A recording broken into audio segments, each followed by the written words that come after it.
or actually next time, we're going to start on vitamins and then we'll finish with minerals. And so that's going to be it for this next exam. So there's this one, vitamins, minerals, and then your exam. And it's going to be so much easier after all the other biochemistry stuff you've already done. All right, starting with DRI. So we speak just like everywhere. When you get used to a certain acronym, you stick with it. So nutrition is a lot of acronyms in nutrition. It's good to know what they are. Having said that, I'm not going to ask you about acronyms. I will spell things out. I won't require you to remember the acronym. You're not my nutrition students. And I do think we should spell things out a lot. So DRI, what does that stand for? It stands for this down here, dietary reference intakes. Dietary reference intakes. And this is a very broad umbrella term that encompasses all of these. So it encompasses EARs, which is estimated average requirement, RDAs, which are the recommended dietary allowance. So if you are giving recommended advice with nutrition, then this is kind of the key one that you use, the recommended dietary allowance. And we're going to talk about each one of these individually, so I won't spend too much time on them right now. Adequate intake is also an important component. Some of them we don't have enough information to establish an RDA, so we use an AI. And then tolerable upper intake level, this is UL, also important because this really gives you an idea of toxicity. Everything too much of something is always a good thing. There's a balance. Like the Buddha said, you got to take the middle path. Too much or too little, then you're going to be out of balance. And so that's what the UL is going to be about when someone has too much of something. All right, so starting with the DRI. So again, this is a large umbrella term encompassing a lot of nutrition recommendations. And it is for healthy individuals. The DRIs were set for healthy individuals. In other words, you don't want to give this advice for someone who might have diabetes or some other illness that might be affected by the foods. So these were established for healthy people. They are made for different groups of people, so they do take into consideration age, elderly versus young. Gender is part of it too, because, for example, women need more iron in their diet than men for certain reasons we'll talk about when we get to iron. So it is made for different groups of people, so depending on the type of person you're talking to.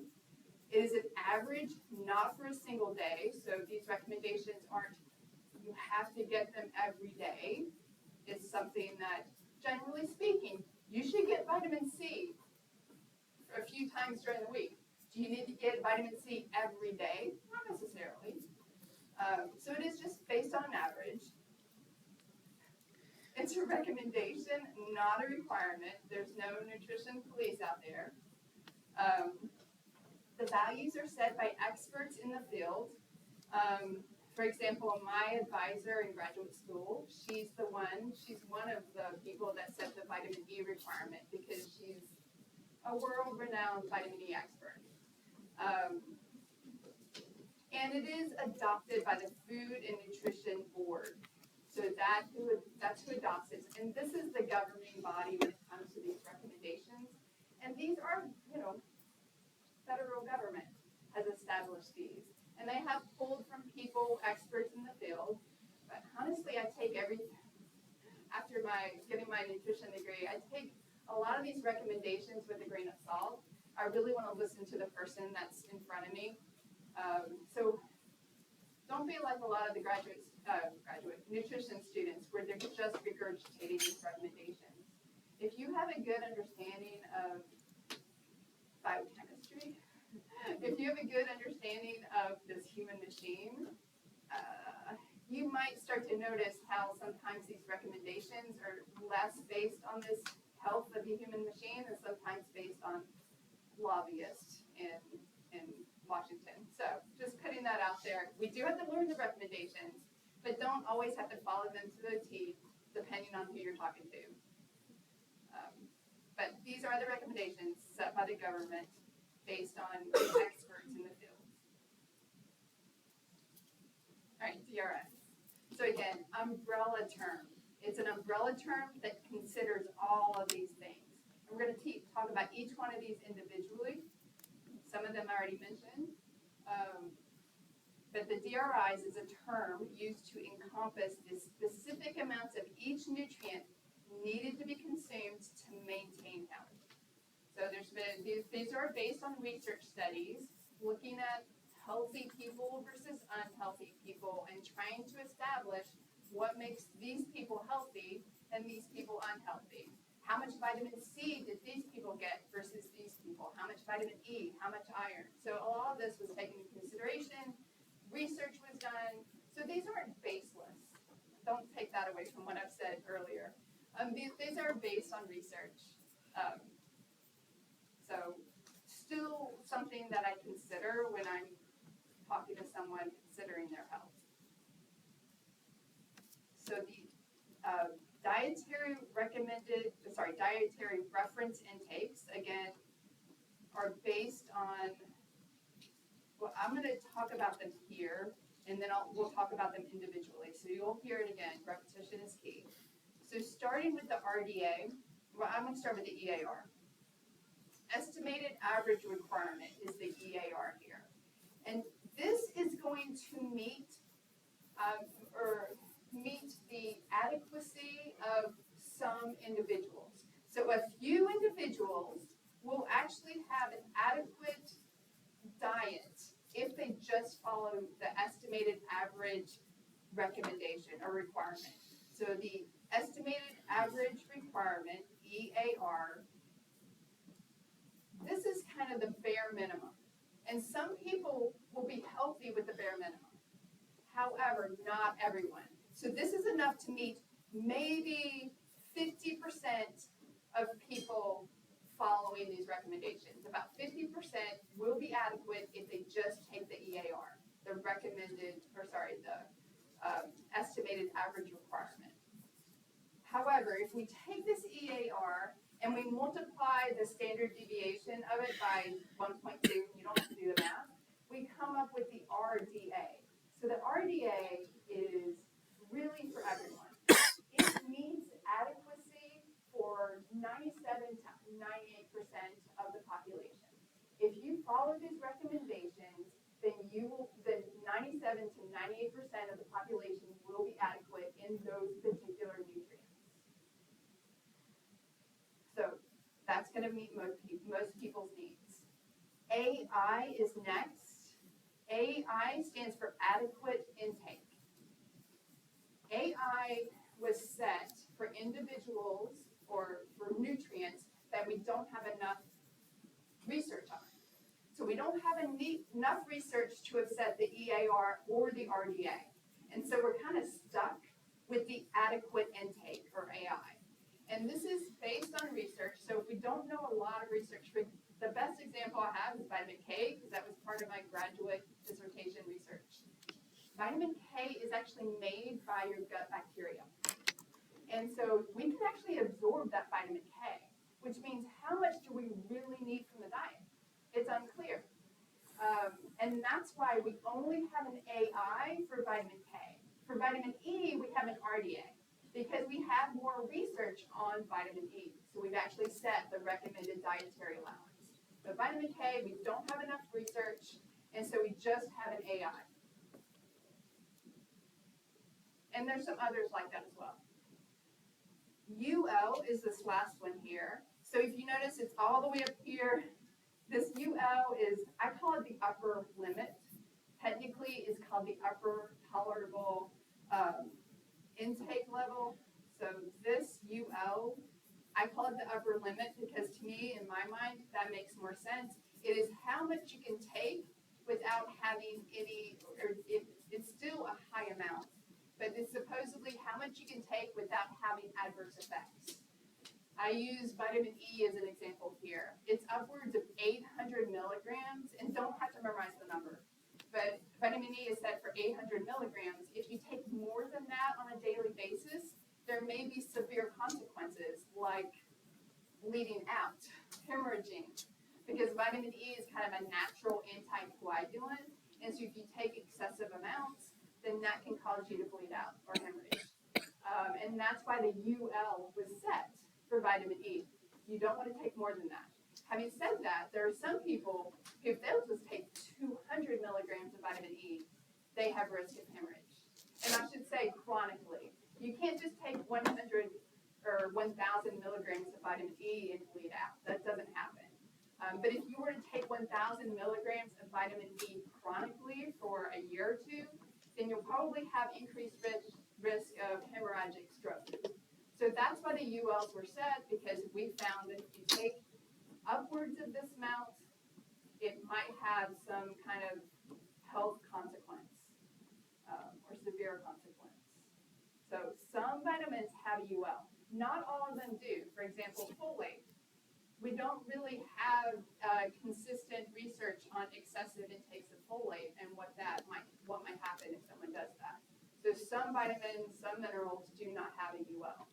And that's what we're going to be learning when we get together tomorrow. We're going to be talking specifically about all these vitamins, all these minerals, what their RDAs are, what the ULs are, whether or not they're toxic, and what their functions are. But for now, we're just talking about them all generally. But all your vitamins will have an RDA, an AI, and some of them have a UL. All right, so this is now just review. You have a question?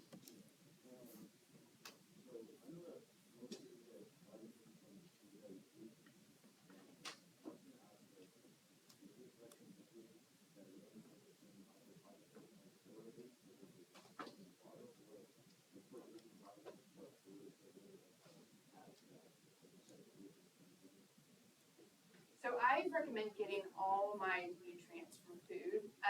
Having said that, there are definitely ways to think about taking vitamins. And I didn't hear everything that you said. Like some vitamins we have to get from, we have to eat with food. For example, your lipid-soluble vitamins, if you just take them cold with a glass of water, you probably won't absorb them. So if you do take a supplement, like vitamin D supplements, a lot of people take those for potentially good reasons. And when you do, if you take it just with water, you're probably not going to absorb that vitamin D because it's lipid soluble. You need to eat it with, bagel and cream cheese, anything that's got a little bit of fat in it. But I'm not sure if I answered your full question, Gabe, because I didn't hear the first part of it.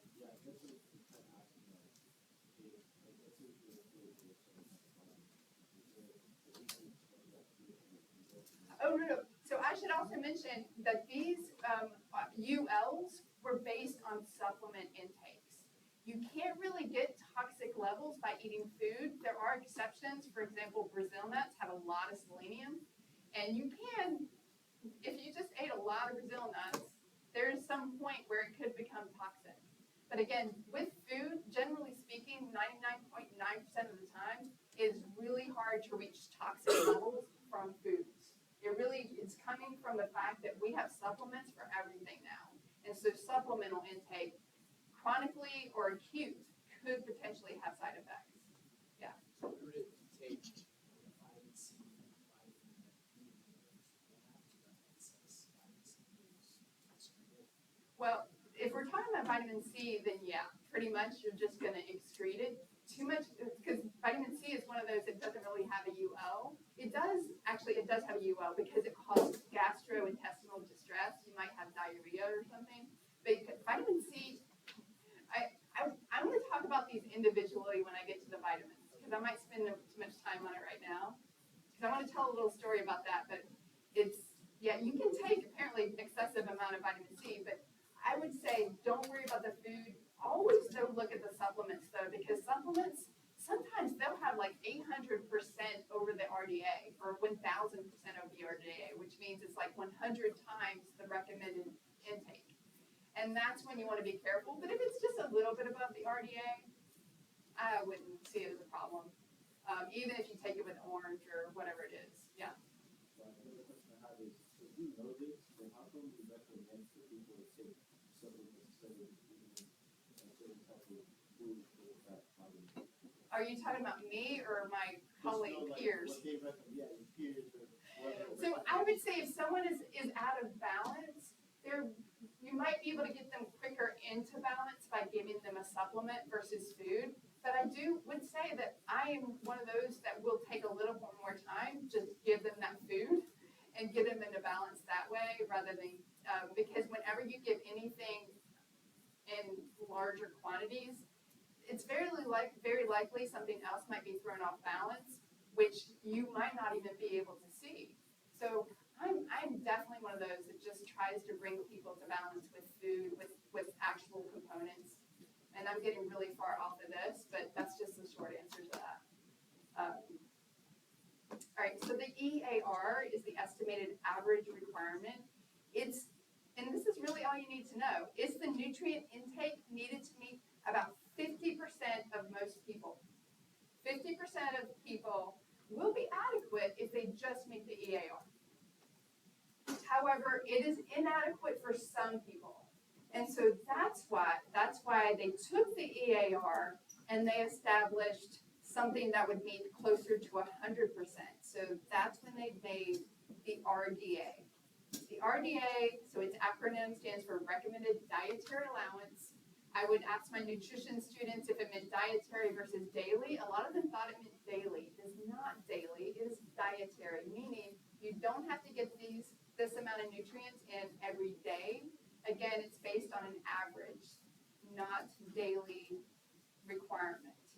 And this will meet this dietary intake of whatever it is, vitamin C, vitamin E. The RDA should meet 97 to 98% of healthy individuals, ensuring that they are adequate in that nutrient.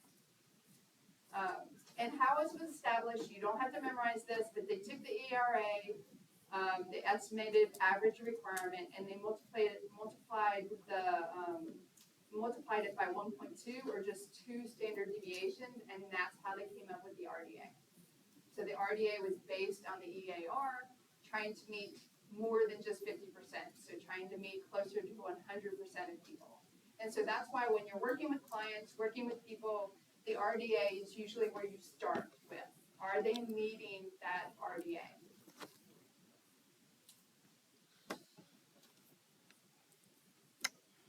AI, adequate intake. So this is used when the RDA cannot be determined. Its intake is based on observed experimental estimates assumed to be adequate.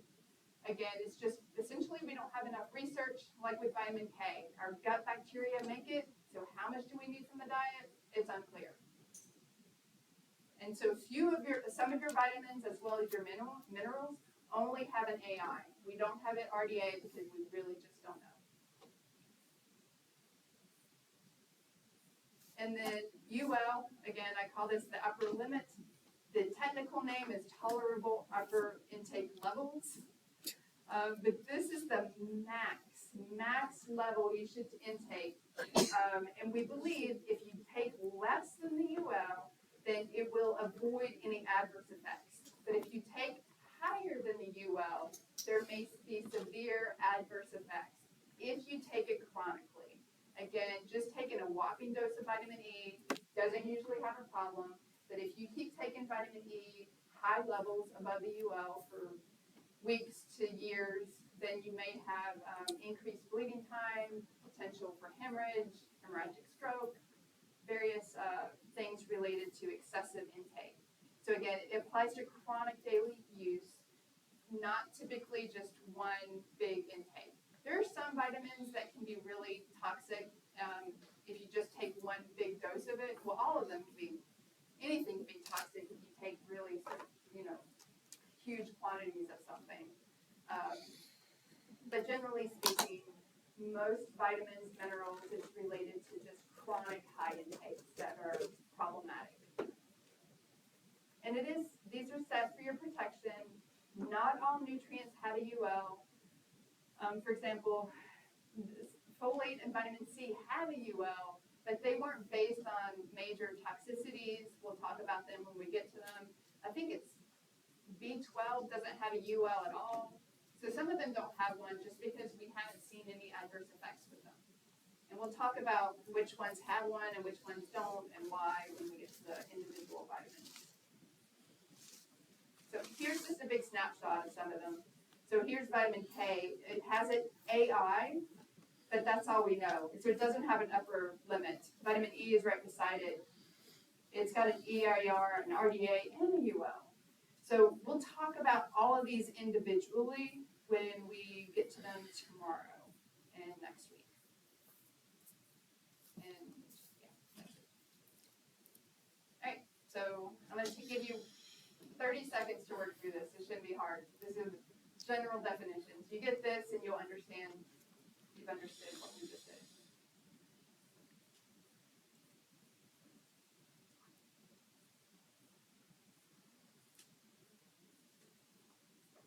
Yeah, it's going to be that easy. I'm going to start with A. The highest amount of a nutrient that can be consumed without harm. Which one of these is it? UL. Which one is the amount of a nutrient that meets 98% of the population needs? RDA. Which one is the average amount of a nutrient that meets about 50% of the population needs? EAR. And then the last one, used when no RDA can be determined, that would be AI. That's it. I mean, hopefully you already have those memorized. Because we do have some other fluffy nutrition material to talk about, and you probably know the answer to this one too. Actually, it's not written as a question. But this is just asking you how many calories per gram something is. So carbohydrates are 4 calories per gram. Protein is 4 calories per gram. Fat has a lot of calories per gram relative to those two. It is 9 calories per gram. Alcohol, also high calorie. Alcohol is 7 calories per gram, and you bet that this is going to be metabolized. So alcohol is definitely can enhance energy production.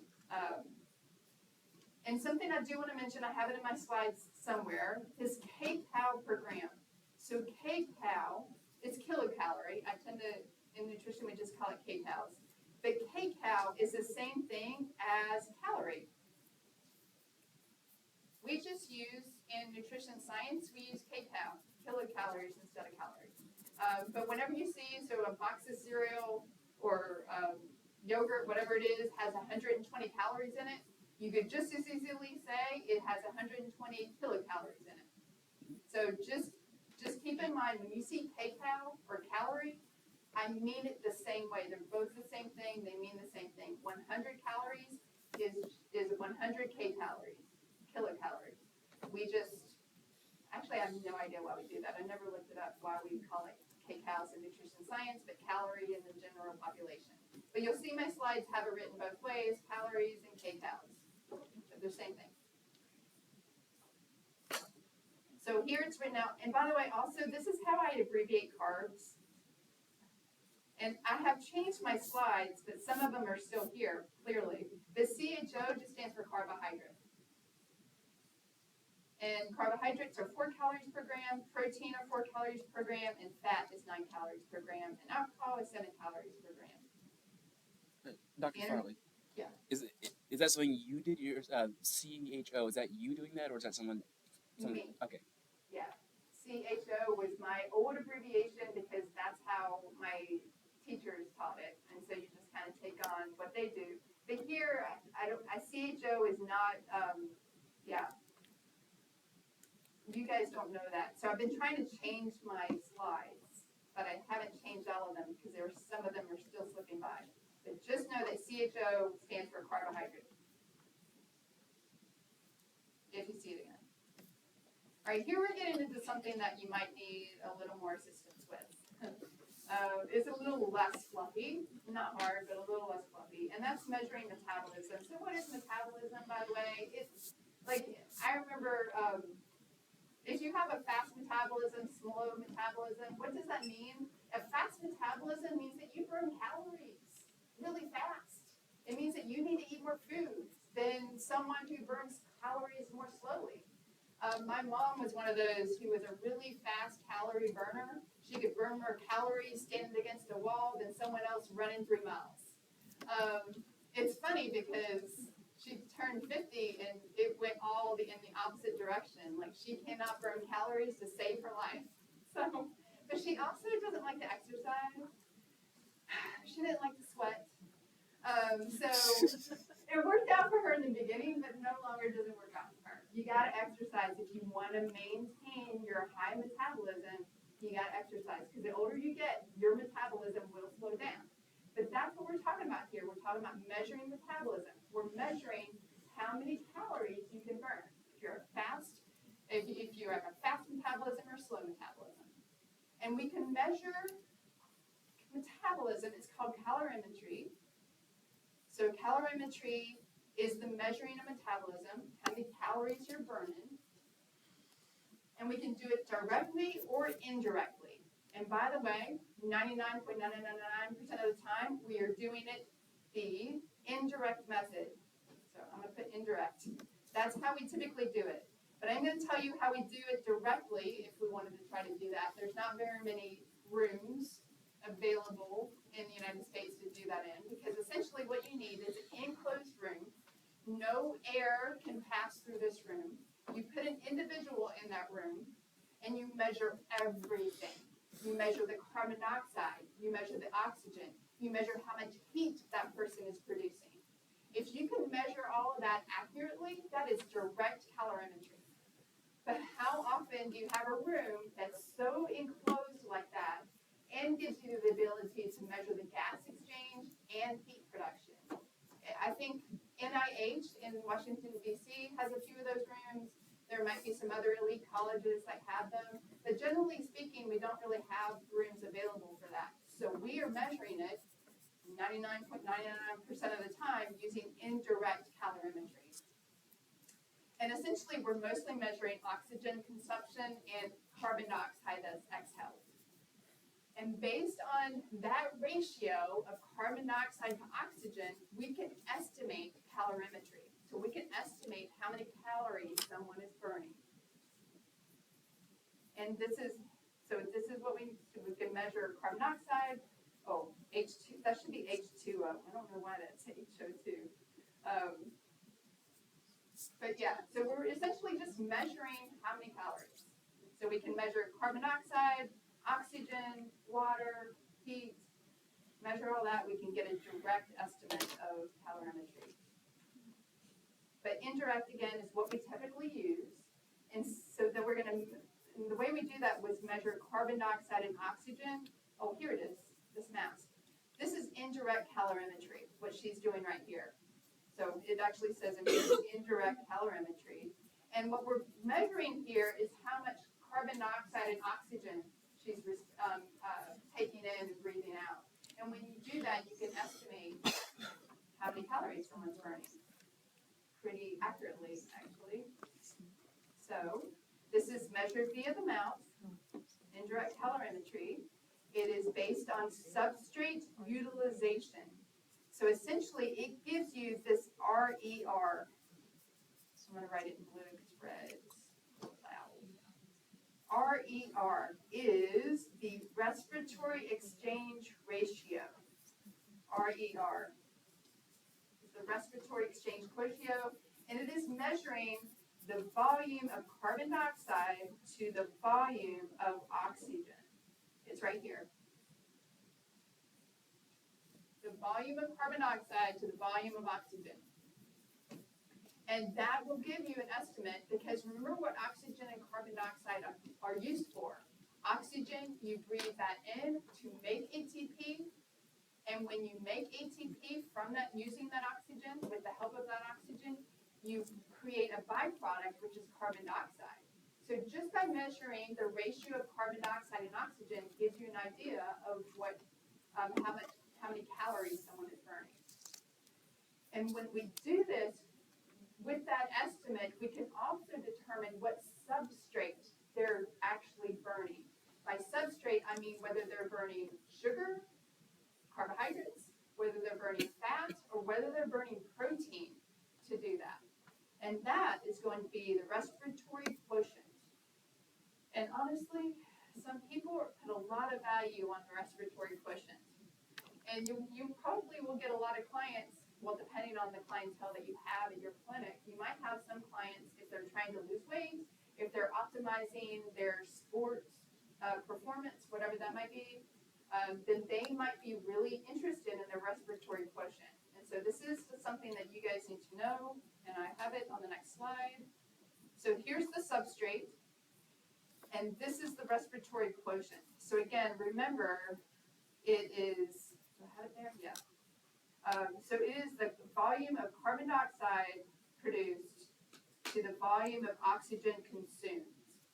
And if you have a ratio quotient of 1, carbon dioxide to oxygen, that means that that person is burning carbs.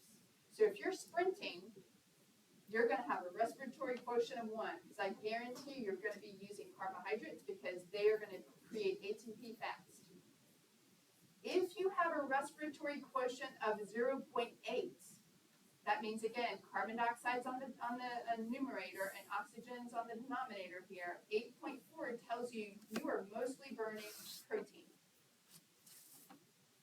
If you do this respiratory quotient, again, carbon dioxide over oxygen, and you get 0.7, then that tells you that's a fat burner right there. And that's why people care about it. Because some people are trying to lose weight, they're trying to enhance their fat burning capabilities, and this respiratory quotient gives you an idea of whether or not that individual or yourself, if you're burning mostly fat in that moment, mostly carbs in that moment, or a blend. Typically protein, we do this so rare, we rarely use protein that we tend to ignore it. We usually focus on carbs and fat. You should memorize this because it's also, I've seen it on the Irene Gold thing for the boards. You do need to know these. Protein is 0.8, carbs is 1, and fat is 0.7. So know it for the exam, know it for the boards, and know it for a client, because I have seen these ads, commercials, where people are blowing into this thing and getting their respiratory quotient. And they might come to you and say, here's my respiratory quotient, and I want to lose weight. What are you going to do with it? I don't have a good answer for you, so don't ask me. Because I think, like, calories in equals calories out. I personally don't really care much about the respiratory quotient, but I can see how if you want to optimize your fat burning, if you want to become a better endurance runner, athlete, then you want to be a better fat burner. So this number might be useful in your clinic, whatever that looks like. But you should know this and what it means. It's just carbon dioxide over oxygen. It gives you an idea of what substrate someone is using when they're burning calories, whether it's carbs, lipids, or protein.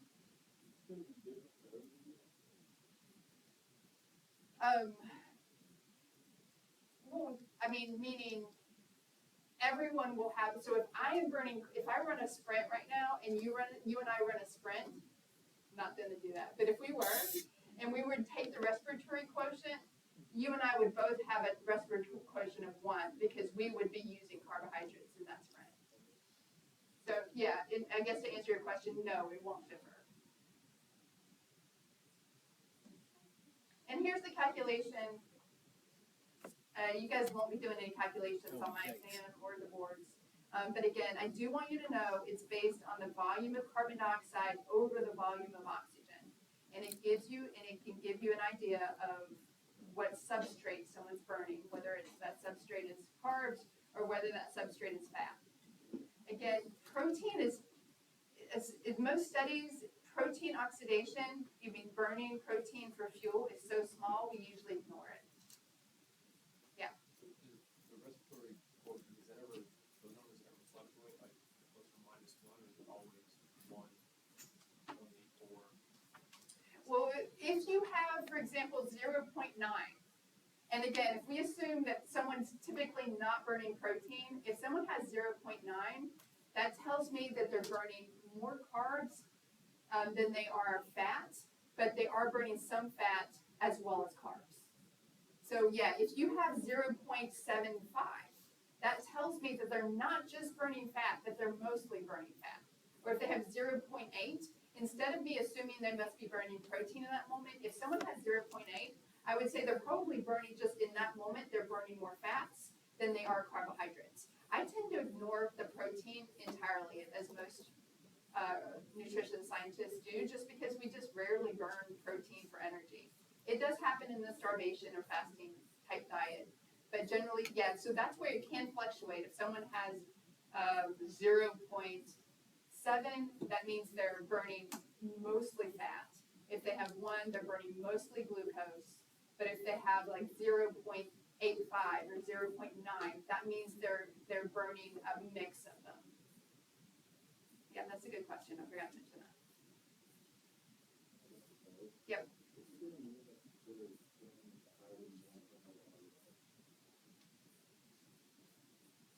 Higher than 1?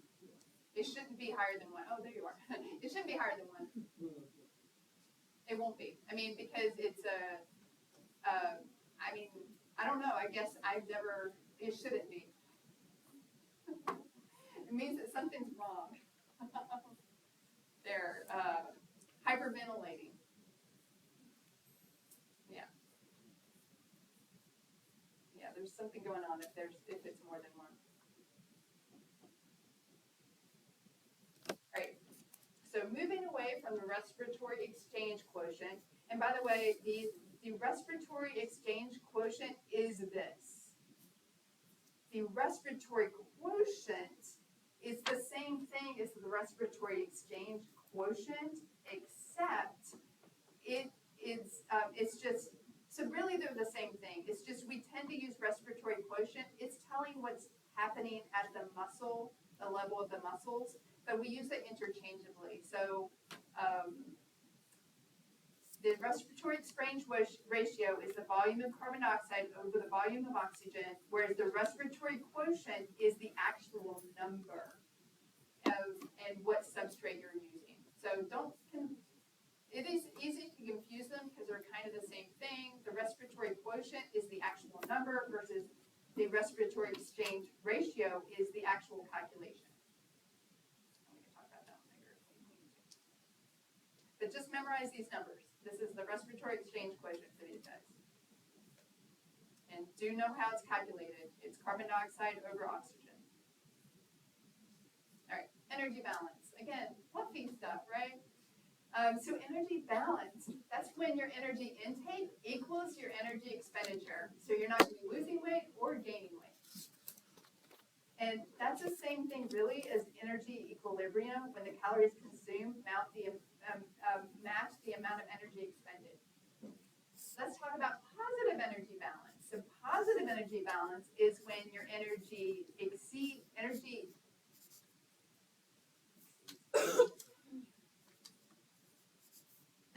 So energy, yeah, this should have intake here, energy intake. Sorry guys, I need to edit a lot of stuff apparently. Energy intake exceeds energy expenditure. Weight gain is going to happen if you're in positive energy balance. That means you're consuming more than you're putting out, than you're working out. Negative energy balance means energy intake is less than energy expenditure. You're going to lose weight. So energy balance, equal in and out. Positive energy balance, you're taking in more than you're exercising or putting out. And negative energy balance means you're going to lose weight because you're not taking in enough to meet your energy demands, energy needs.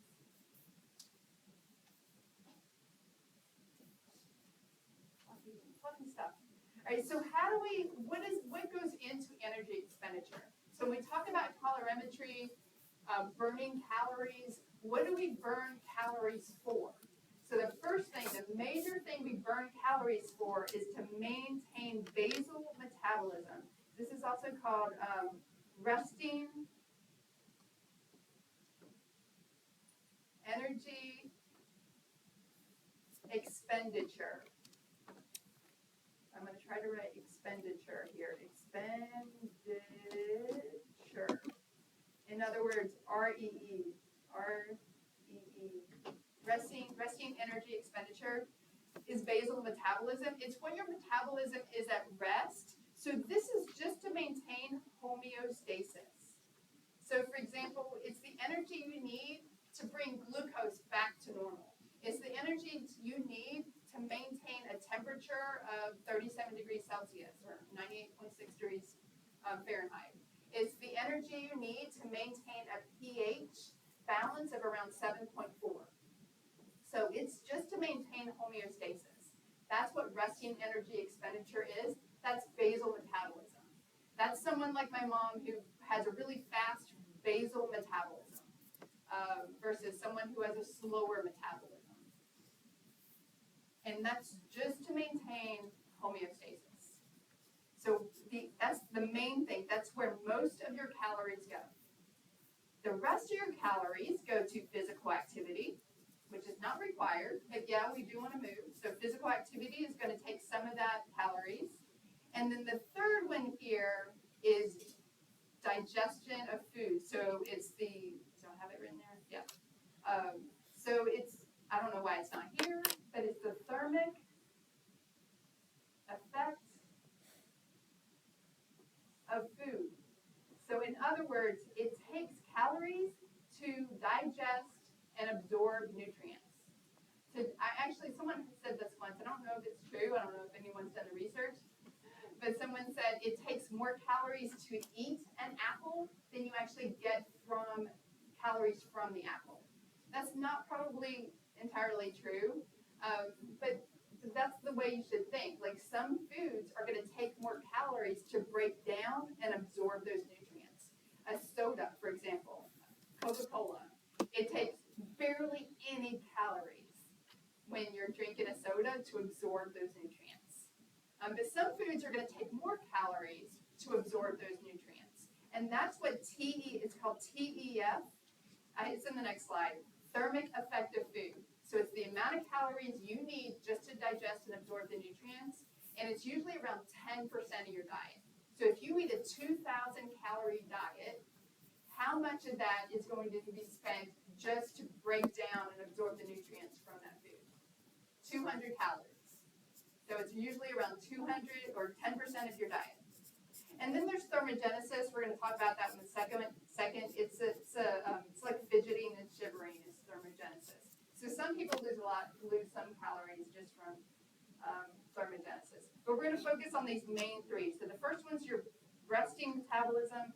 Second one is physical activity. And the third one is a thermic effect of food. So here they are. Resting energy expenditure, so REE. I call it basal metabolism.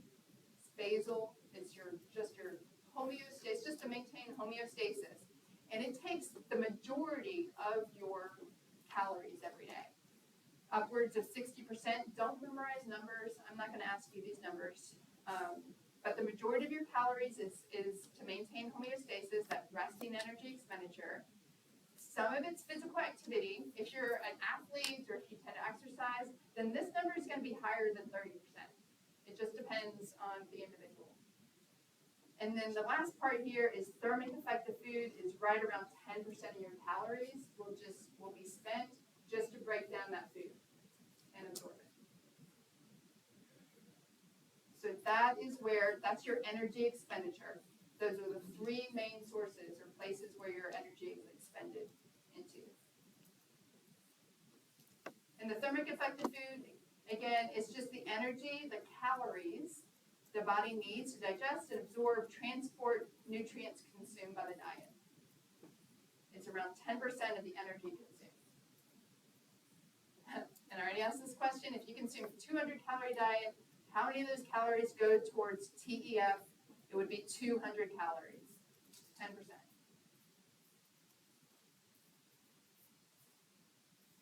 And then this last one, depending on the individual, may actually kind of fall into physical activity because people who fidget or have a higher thermogenesis, essentially they make a lot more heat. That heat production is calories. So anytime you generate heat, you are burning calories. And we do this in a variety of ways. We fidget, we shake, or can't remember the name of that, so I will not say it. But you do a variety of things in order to try to stay warm. And so for most people, it's pretty small contribution though, so we don't include it in the top three. So the top three here are these guys. The thermic effect food, physical activity, and the resting energy expenditure. This is usually not very much, and so we don't consider it when we're thinking about someone's caloric intake or burning of the calories. People who have a lot of brown adipose tissue, so there's brown versus white adipose tissue. I don't want to spend a lot of time on this, but hibernating bears, for example, have a lot of brown adipose tissue. Infants, I have it on there. Infants have a lot of brown adipose tissue, and that allows them to stay warm, a lot warmer. So when you look at a little cute, squishy little infant, that adipose tissue on that infant is mostly brown adipose tissue. And it would be great if we maintain that brown adipose tissue as adults, because brown adipose tissue, essentially it has holes in the pores in the electron transport chain, so they generate a lot more heat. And so you burn more calories if you have more brown adipose tissue. Unfortunately, fortunately, I don't know which it is, but as we become adults, where our brown adipose tissue is switched out for white adipose tissue. So as adults, we really don't have brown adipose tissue anymore. And that means that we conserve calories a lot more. We don't burn as much calories as an infant does, because we have white adipose tissue, not brown. And that means we don't have pores in our electron transport chain, or not as many of them, and so we don't burn as much calories. But infants do have a high level of thermogenesis, but we're mostly dealing with adults when we talk about energy expenditure. All right, these next couple of slides are not anything you want to write down, but really, sitting is the new disease. It increases physical activity is really important. If you want to raise your metabolic rate, if you have a slow metabolism right now, or if you're working with clients that do, the best way to raise your metabolism long term is exercise. Even by lifting weights, your skeletal muscle takes more energy to maintain than if you don't have it. So if you're sitting out here and you've got a lot of skeletal muscle, then you will be burning more calories than the person sitting beside you that doesn't have as much skeletal muscle. So you will have a naturally higher metabolism if you have more muscle. So whether you want to do endurance training or just lifting weights will raise your basal metabolism, because to maintain that skeletal muscle, you're going to have a higher metabolism. And sedentary lifestyle is a disease. So there's lots of ways that we choose to live our lives. In some ways make us more active, in some ways make us less active, depending on how we want to do things. This was an actual picture taken at the 24-hour fitness. I mean, they have escalators, and we do this all the time. Like, we don't think about just our daily existence being a way to burn exercise. My dad, bless his heart, is, like, he loves to exercise. He has some disabilities that he has to deal with. But the man will not take out his own trash. Think of that as exercise, like just lifting up the trash bag and taking the trash can. But yet he'll sit on his little bicycle. And so I'm just saying, there's lots of ways to have physical activity. You don't actually have to go to the gym. So sitting disease, we do know that it causes you to shift where you can accumulate fat. So people who sit for long periods of time will accumulate more fat in their liver, their heart, their brain. By the way, this part will not be on the exam. I'm just encouraging people to stay active. Standing for 2 minutes every 20 minutes while at desk bound will physiologically change how the body handles fat. So sitting just disrupts our regular ways that our body is working. You guys need to take a break, don't we? You've been sitting for too long. Okay, good. I totally forgot to set up quickly, but I'm doing that now.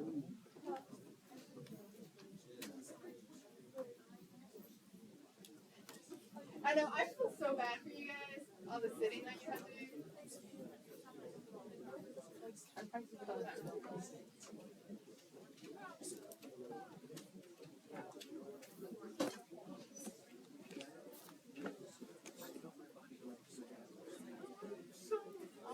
Amazing. Okay, have fun. Make sure you have glucose for your brain. No. I'm in the brain. Oh no.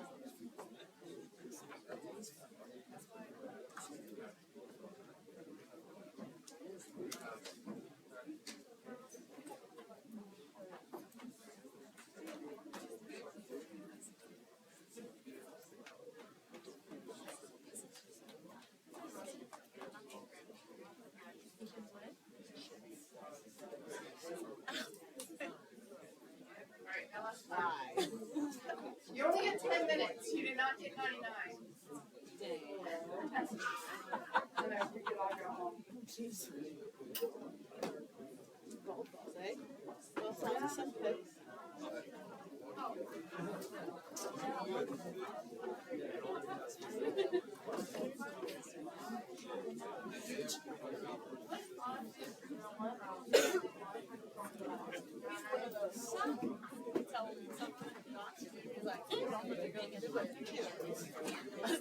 So your mom's talking about something. Like ball.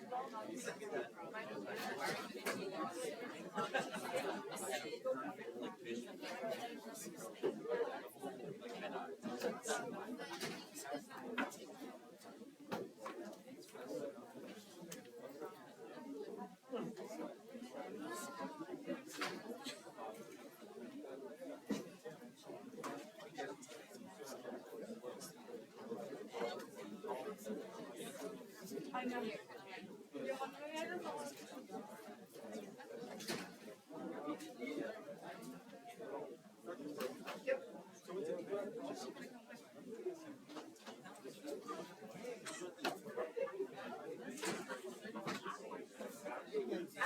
the, I feel like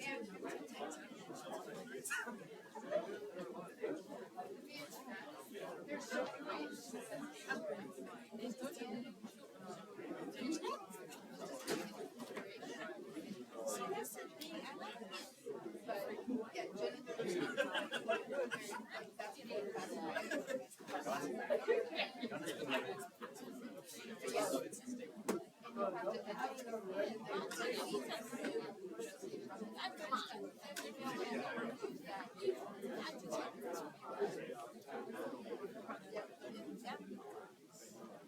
I did, and I totally like went to sympathetic panic mode and totally threw off the numbers. I became like I can't when that thing was under and told me to run, and that was like a serious runner back then. Yeah, go ahead. Yeah, it is that,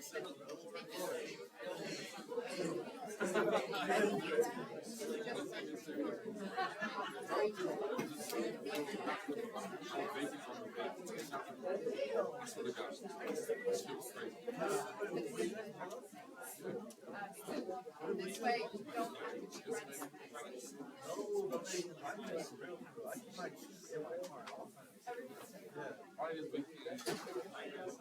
I'm like that. He's a son. I can be a friend. What? Damn. This has been a comment on me. Was it real? Yeah. I know. You got, are you cold? Like, are you gonna snatch my shit?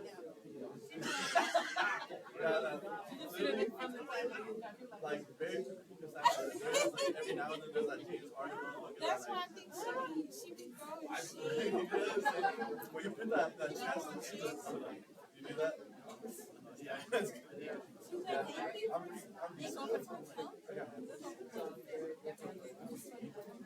I'm a defensive end, so I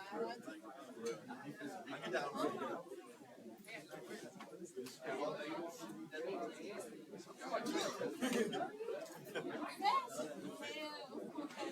See, I'll take some flavor stuff.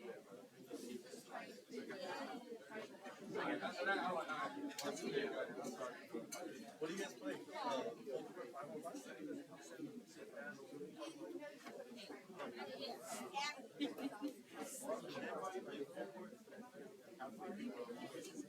I'm saying, bro, the cherry cookies is ridiculous. I will say that the cherry cookies is like so many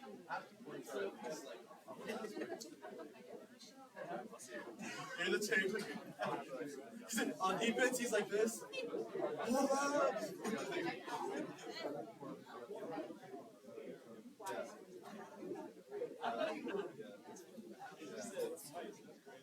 See, like here's the thing. I don't know if it's left off this right. So I'm gonna be simple.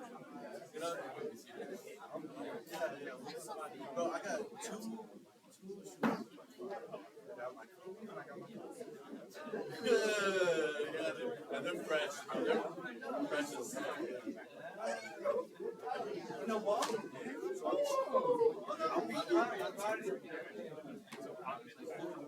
Come on, wait.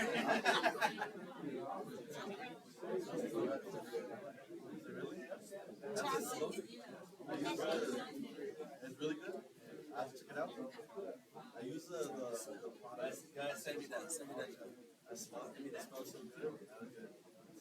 They're not all good, but When we just first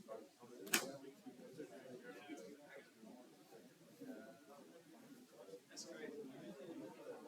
You didn't hear us?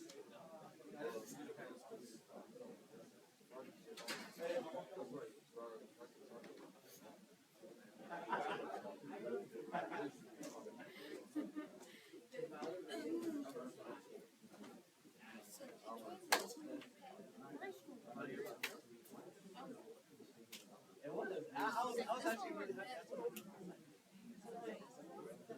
Where do you guys sit down?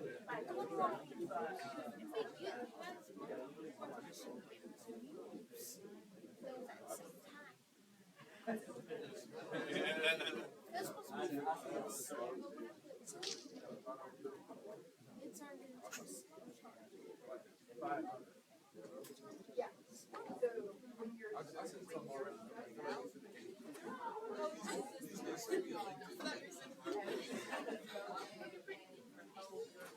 That's one is probably my strength.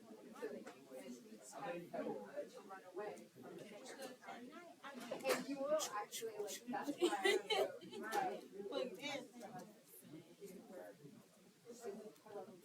why right. That sounds.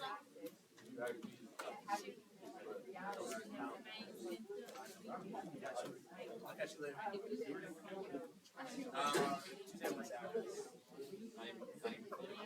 I try not to yeah, that's why that's wrong. I know I'm sure I can flood that right down.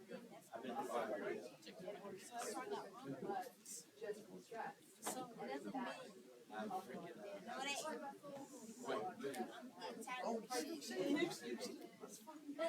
That's all right.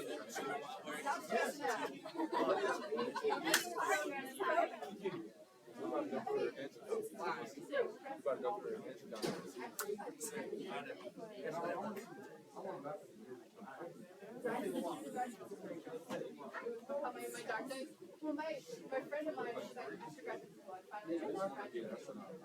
I told my friend, I was like, Then I found out how long it would take for us. and he was like, well, that's when you start. My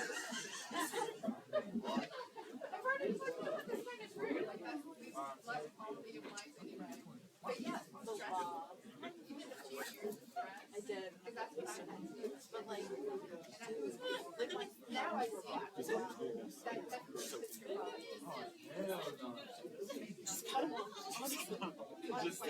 genuinely took me 15 minutes to get that. What the hell?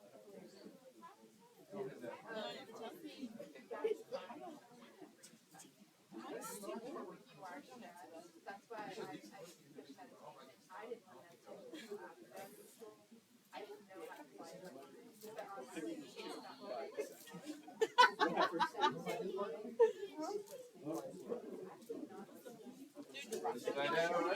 And the blue jeans, It's so frustrating.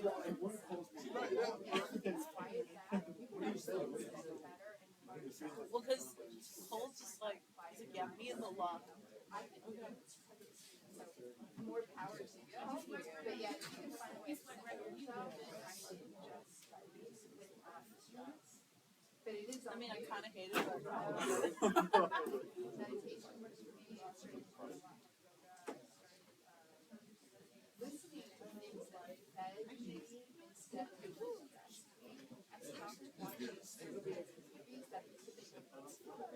But I realized like they were putting me in a state that was hard for me to get back down. And I just had to start learning how to bring things into my environment, watch things that were inspiring, watch things that were calming. I have 2 dogs that I call autistic because they have social issues with other humans and other dogs and other things. And I've had to learn how to stay really calm with them because they feed off of our. So I do recommend getting a highly stressed out dog because it forced me to like bring my own. I mean, like sometimes there's the stressful things that make us bring our hormones. As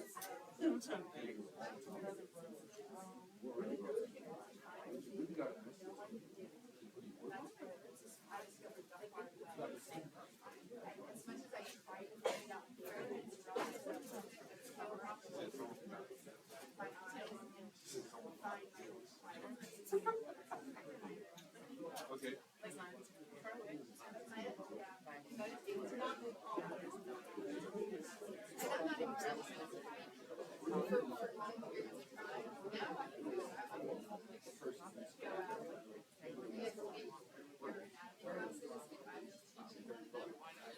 When the students are doing the exams, sometimes I'm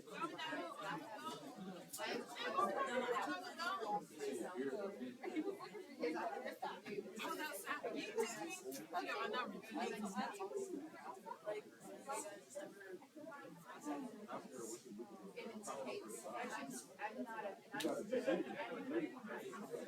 but I'm sorry. But I'm telling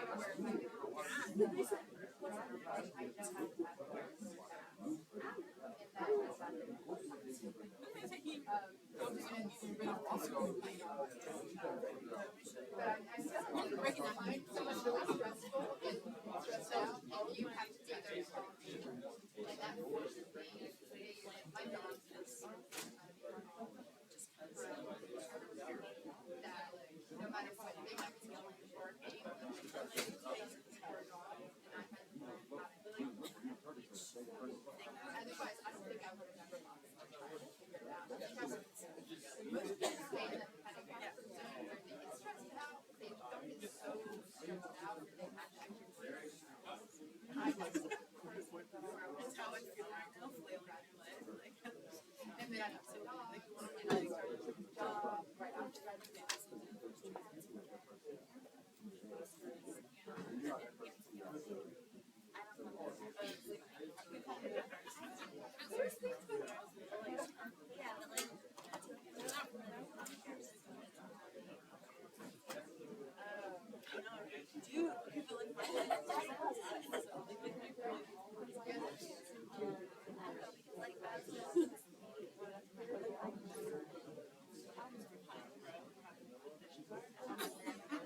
I am. I love the idea of it. I really want to talk about this more. We gotta get going. I do want to do that. Alright guys, we are gonna get started. My timer went off a minute ago. Alright, we all want to go home? So let's do this. Let's find an easy way to do this. I can finish this in 5 minutes. Yes. You won't learn anything, but we will. We will absorb. All right, but I'll tell you.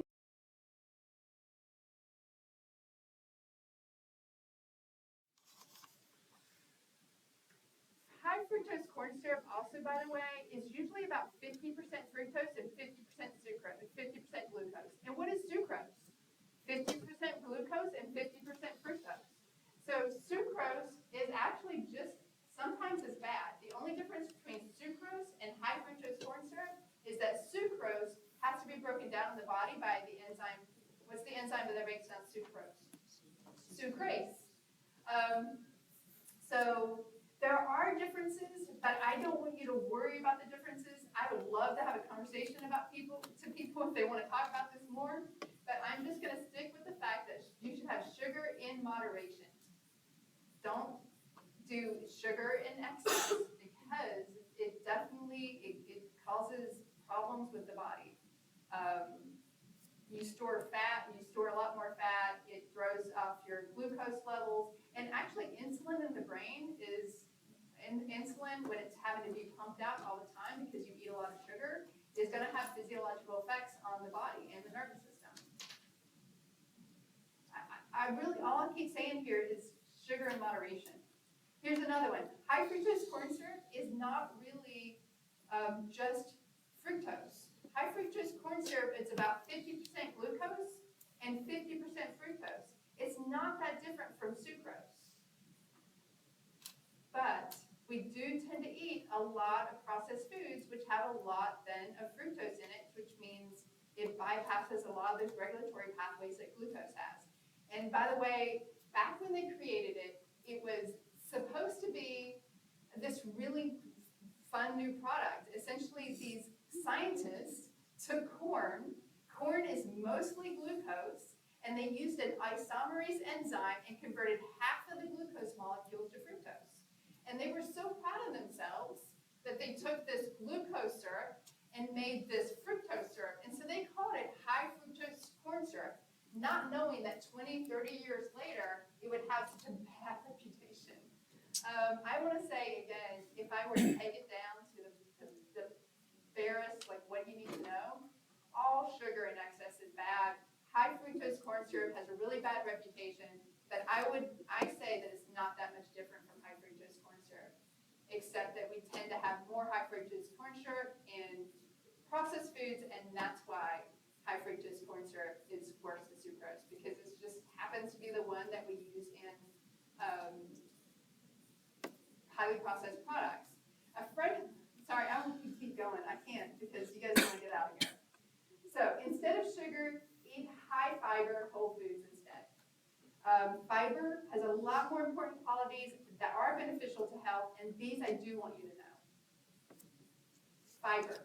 Don't have to remember the difference between soluble and insoluble fiber. Just know that there's different types of fiber. And the different types of fiber will have different effects on the body, but both are beneficial. So soluble fiber, so it has thickening properties. So that means when it gets into your colon, gets into your intestine, it will thicken up. And that's a good thing because it's going to pull toxins, cholesterol, things out of your body that you don't want to necessarily stay in your intestinal tract. So that's one of the reasons fiber is so good for you. It actually cleanses you. Whether it's soluble, so soluble will dissolve and absorb water, so it'll help create bulk. Insoluble fiber doesn't dissolve in water. It's the real roughage that kind of like, it's like the scrubber that helps kind of scrub things out, whereas the soluble fiber tends to just absorb a lot and then hold on to it as it's moving through your GI tract. But either way, don't have to remember which is which. Both of them will help clean out your colon. And where are they found? Where do we find fiber? Is it in animal foods, plant foods, or both? Plant foods. The answer is plant foods. There's no fiber in animal foods. Yes? What's some examples of soluble fiber versus insoluble?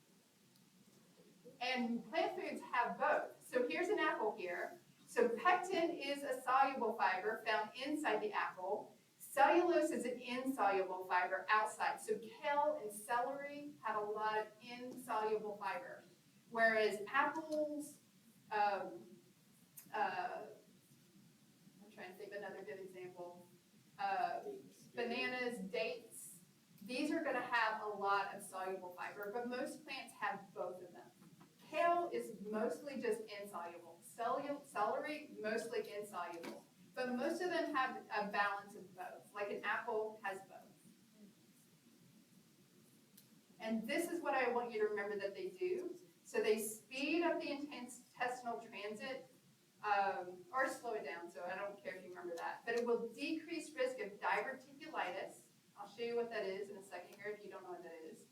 It lowers the risk of cancer and lowers cholesterol. And when you lower cholesterol, you lower risk of heart disease.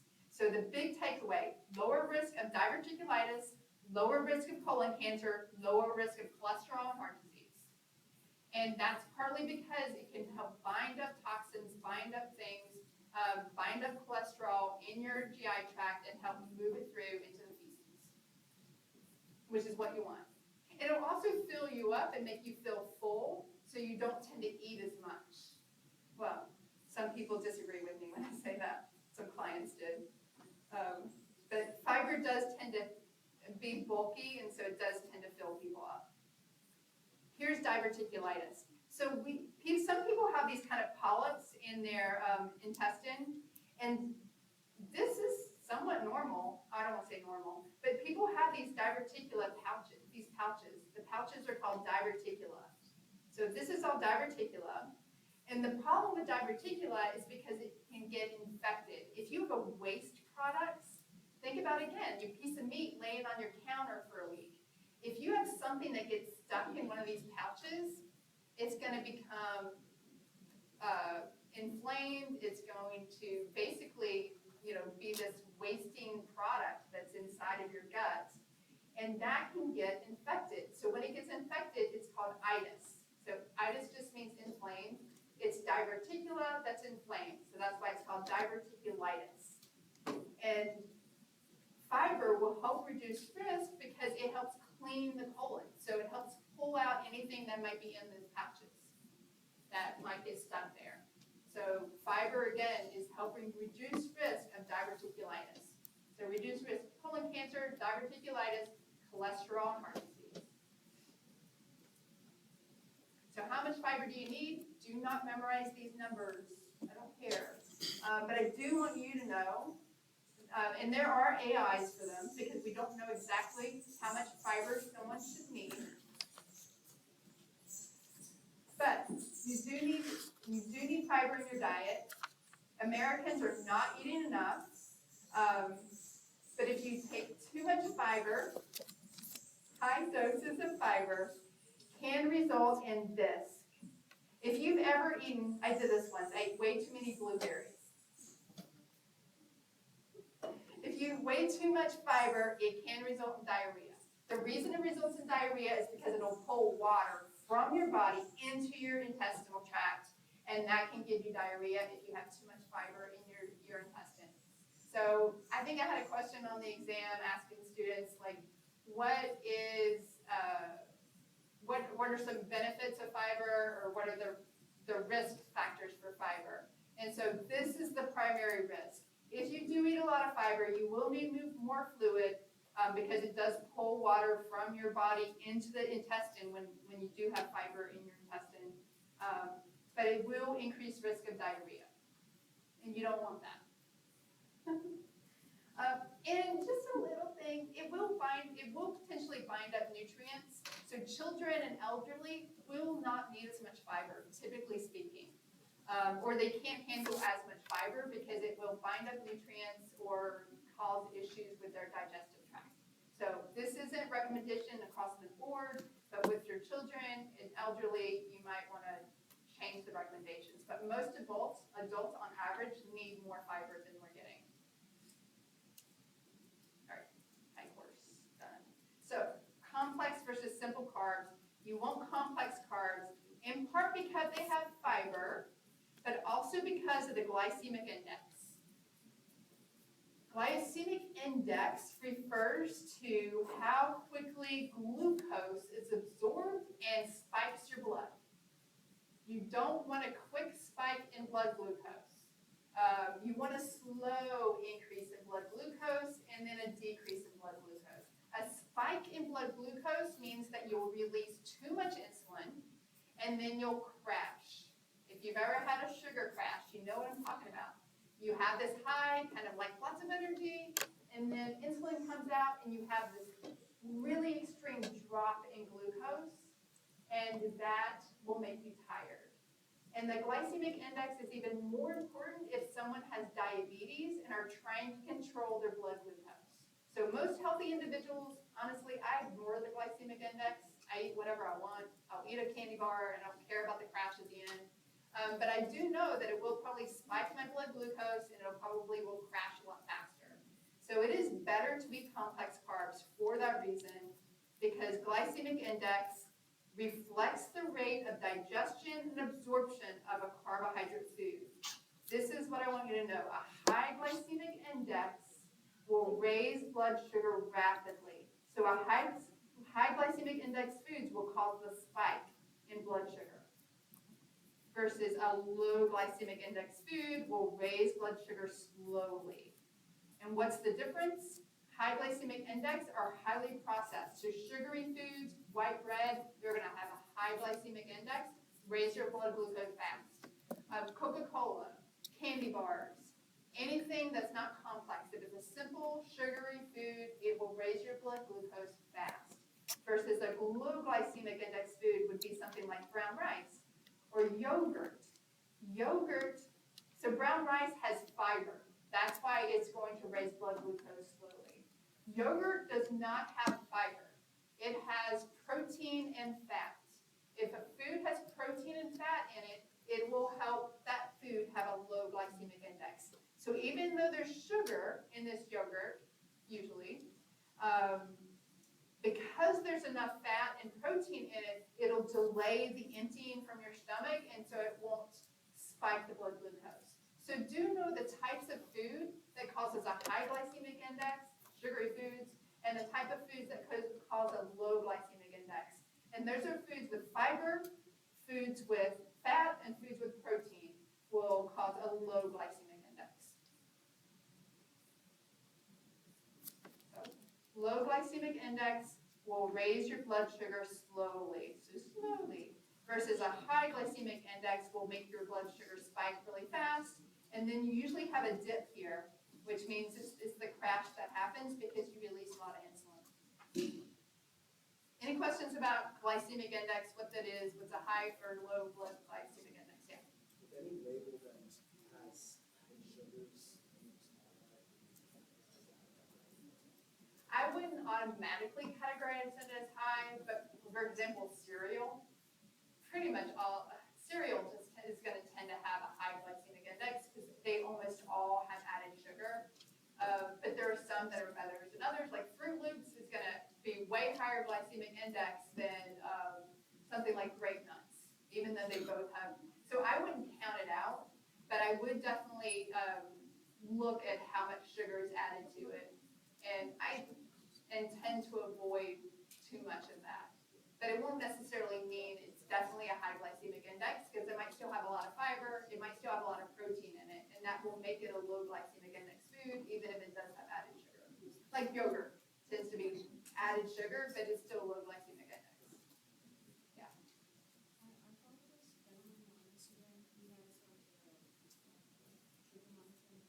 Mm-hmm.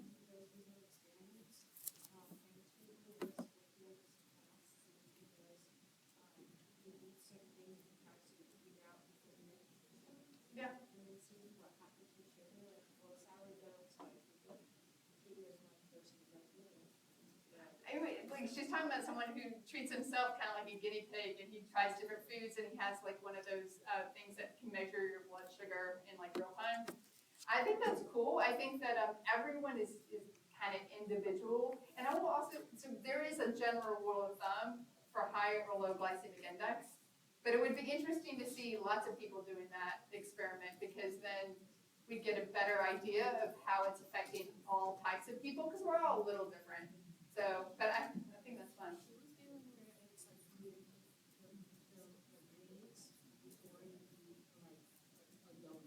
Yeah. Yeah. Yep. And why would that be? What is it in the?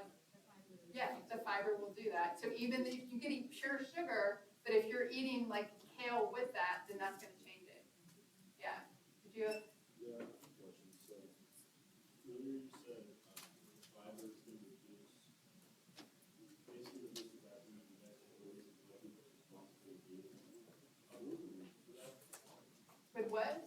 You said the fiber is really low. Will lower the glycemic index. Yeah. Because the fiber will cause bulkiness in the diet. So, for example, an apple has so much fiber in it, it actually absorbs water, and it takes more time for that fibrous sugar. It's harder to get to that sugar because there's a lot of fiber there. And so, like a Coca-Cola, It's so easy, it's just right there. But if you eat an apple, that sugar is intermixed with all that fiber. You gotta break away all that fiber to get to that sugar.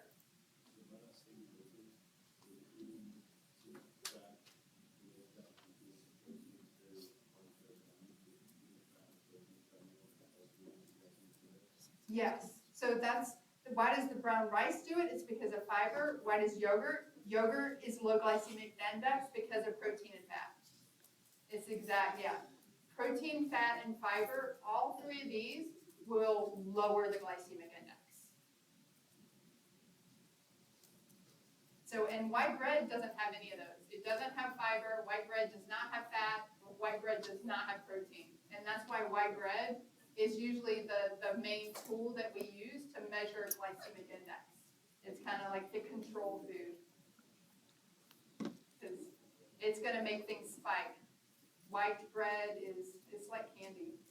It'll make your blood sugar spike. All right, one of the last things I want to go over before we leave today is the quality of a protein. So I might have mentioned this before. No, I don't get it. So two things. One depends on whether or not we have all the amino acids. So indispensable amino acid concentration. Indispensable means your essential amino acids.